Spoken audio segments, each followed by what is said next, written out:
any type of shallow cover pitching and flipping. A lot of people, when they think about pitching and flipping, they're thinking about, jigs or creature baits or bigger worms or stuff like that.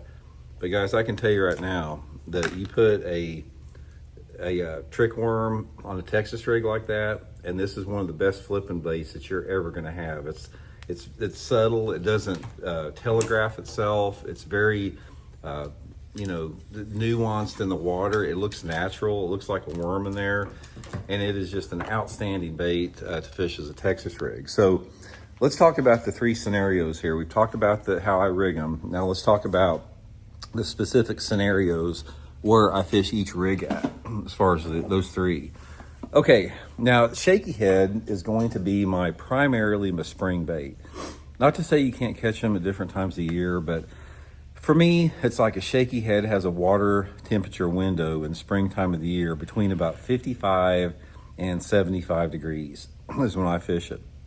So I'll start, like in my part of the country here in Missouri, it may be different where you're at geographically, but here in the Ozarks where I fish, like Lake of the Ozarks, Table Rock, I'll usually start fishing a shaky head, probably about mid-March when that water temperature is in the 50s.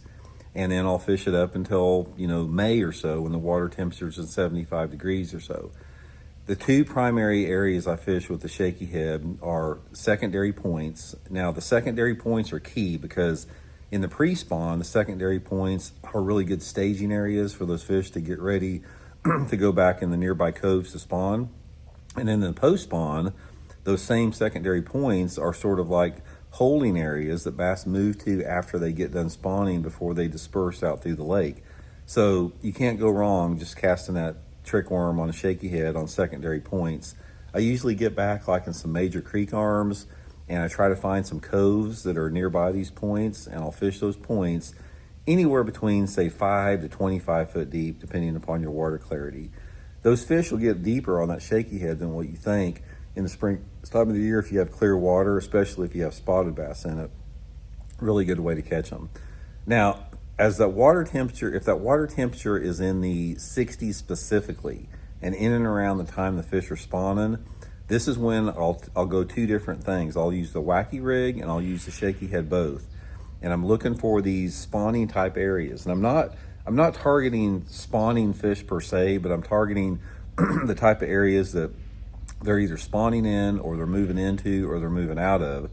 So these are going to be hard bottom, flatter, protected areas, coves, bays, whatever your lake has in it, where the fish like to spawn at or look for areas to spawn at. And I'll take that trick worm and I'll put it on